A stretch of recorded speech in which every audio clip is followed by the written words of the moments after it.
बे दादि सोलिबाय थानाय एसटि इस्युखौ लानानै माने जोंनाव जे ट्राइबेलफोरनाव एक्जिस्टिं 14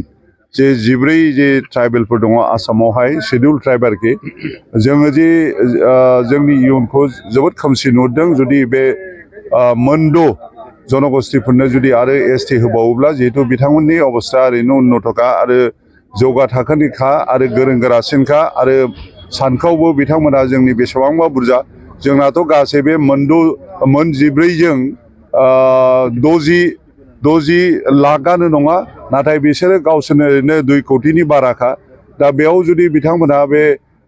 रिजार्भेसन बेखौ लानानै जुदि एसटि लानानै जुदि बेहाय हाबफायोब्ला जोंनि भबिष्यतआ जोबोद गाज्रि जागोन बेखायनो जेखौ दा CCTOA दुलाराय बे 26टा जोंनि बिभिन्न माने जनगोष्ठीनि आफादफोरखौ लानानै जे खामानि मावगासिनो दं बिथांमोनजों जोंबो बोलो होफानानै जोंनि बर' समाजनिफ्राय जोङो बै कनसार्न अथरिटिफोरनो पार्टिकुलारलि आसामनि माननां गिबि मन्थ्रि आरो बिनिफ्राय ओजों सेन्ट्रेलावबो जायफोर डिपार्टमेन्टेल हेडफोर दं RGI बायदिसिना बिथांमोननोबो जोङो जोंनि मेम'रेन्डाम दैथायहरनो डिसिसन लादों आरो बे मेम'रेन्डामाव जोङो बुंदों जे बे मोनद' माहारिफोरनो जुदि होयोब्ला माबाखौ एसटिखौ एसटि लिस्टआव बिथांमोनखौबो जुदि सोफादेरोबा जोंनि थाखानायफोरनि भबिष्यतआ जोबोद गाज्रि जागोन आरो बेबायदि खालामनाया माने बिराद गाज्रि खामानि जागोन खुंगिरिफोरनि थाखाय आरो बिनिखायनो बिथांमोना बे खामानिखौ मावनो नाङा आरो मोनसे बाथ्राखौ बुंगासिनो दं उइदाउट एफेक्टिं बे बाथ्राया दा बेखौ बुंनो नागिरगासिनो दं दा जुदि जिहेतु मोनसे बाथ्रा सैथो जे जों जेरैहाय जोंनि अस्तित्वनि थाखाय जोंनि मोननांगौखौ जों मोननो थाखाय जेरै जों दावहा नाङो आन्दलन खालामो मुभमेन्ट खालामो जोङो सोमावसारै जे मोनफुंबोदों थिग बेबादिनो आरो बेथ' माने कनस्टिटिउसनेल राइट हिसाबैसो जों बिनो हादों बा मोनदोंबो थिग दस्रा जातिफ्राबो बेबायदि कनस्टिटिउसनेल लिबार्टि दङ फ्रिदम दङ गावसोरनि बाथ्राखौ मिथिहोनो थाखाय दा बे अबस्थायाव गोलैनानै जुदि बिथांमोनहा जुदि होनो डिसिसन लायोब्ला होमब्ला जोंहा जाहाथे खुनु प्रकारैबो माने माबा जाया एफेक्ट जाया खहा जाया जों जेरै दं ओरैनो थायो दा दिनैहाय जोङो फरायनो मोनाखै मिथियाबो मोजाङै नुवाखैबो जे बे ग्रुप अफ मिनिस्टारा 3 मिनिस्टारनि रिपर्टआव जेखौ बुंदों जे माबा STV भेलि आरोखि बेबादि होनाय STP आरो STH नि बादैबो दा STV होयोब्ला बे दुलाराय आसाम माबाव इन्डियान कनस्टिटिउसन मथे दासिम शेड्युल ट्राइबल' STल'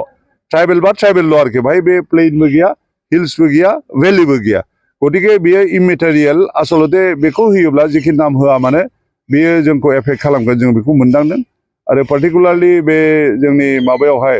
क'क्राझार माने आनडिभाइडेड गवालपारायावहाय जे मोननै बेसेबांबा गिदिर जनगोष्ठीखौ जे STP प्लेन्स खालामनायनि बाथ्रा रिकमेन्ड खालामदों बा रिपर्टआव लिरदों होनना बुंदों जों नुवाखैबो जों बिनि सायाव अफिसियेलि जेबो कमेन्ट खालामाखै खिन्थु बे जिनिसा बिराद डेट्रिमेन्टेल गिख्रंथाव दा जोङो बिनिखायनो स्ट्रेट बुंदों जे बिथांमोननो होनाङा आरो होथारोब्लाबो जाहाथे जोंनाव एक बिन्दुबो एफेक्ट जायाब्लानो माब्रै होयो बे फर्मुलाखौ गभर्नमेन्टआसो खालामनांगौ जों साजेस्ट खालामबाथ' जाया दा CCTOआ अबस्से जायगा गावसोरनि माबा जनगोष्ठीनि गेजेरावहाय रायलायनानै इन्टेलेक्सुयेलफोरजों रायलायनानै बिथांमोना अभिमत लागासिनो दं आरो बेखौ ज' खालामनानै बे CCTOA 1 मासनि गेजेराव रिपर्ट होनांगौ दा बे खामानिया जाहाथे गोख्रोंसिन जायो जोंबो बेखौ मदद होनाय बादियै जोंनि तरफनिफ्राय आलादा मेम'रेन्डाम जों हरनो आखायाव लादों बे मोनसे मैयानि जोंनि रायलायनाय आरो बिनिफ्राय लोगोसे जोङो जोंनि बे दुलाराय बर' समाज आफादखौ ओरैनो आंथ' बेखौ सापर्ट बा रिजेक्ट खालामनाय होननानै जेबो कमेन्ट होनो हाया खिन्थु मिडियायाव जों नुनाय मथे बिथांमोनाथ' होनदों जे जुदि होनायाव जोंहा आपत्ति गैया खालि जोंखौल' एफेक्ट खालामनाङा होननानै बुंबाय दा माने सिङाव मा लिरदों आरो एक्सुवेलि बे लिरनायखौ आंबो नुदों लेटारखौ बे उननि बे मासो बे रिमाइन्डारसो जों उमुक तारिखआव ओरैबायदि लिरनाय मथे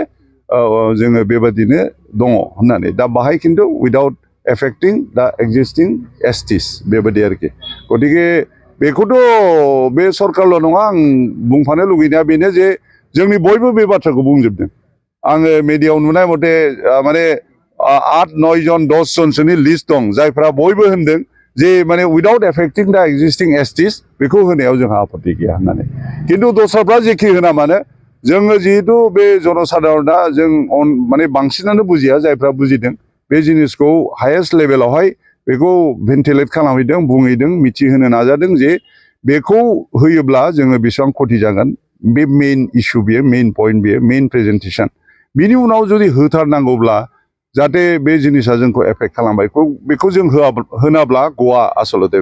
बे सांबिधानिक राइट बयहाबो दङथ' नों होबथानो हाया दा होबथाथारोबाथ' जोंनि गेजेराव बुलायनाय जागोन जायखौ जोङो एक्सपेक्ट खालामनो हाया दिनै जाय जोङो बे जोंनि लोगो बे आदिबासि बायदिसिना बिसोरजों गुलि गुलिजों माबायो सोलियो दा जुदि बेखौ जों बिसोरनो होनो नाङा होननानै बुङोब्ला थ' बेथ' संबिधानावनो बा बे जे आरजिआइनि लेभेलनिफ्रायनो आसलते डिरेक्टरेट अफ एससि बिथांमोननिफ्रायनो बेखौ बेसेबांबा होखो 12 बार ना 6 बार रिजेक्ट जाखांबाय बेयो ओमफ्राय नै दाखालिसो आङो हायेस्ट लेभेलनिफ्राय बुंनाय खोनादों जे बेथ' पार्लामेन्टआवबो जेबो माने रायलायनाय गैया बे जानायनि प्रश्नआनो गैया ओरैबायदि होननाय आरोखि गतिके सोरहा माबायदि माने उद्देश्य लानानै पार्टिकुलारलि पलिटिकेल लेभेलावहाय माबोरै रायलायो जों बिनि सायाव कमेन्ट खालामनाया उचित नङा आरो जोङो राइट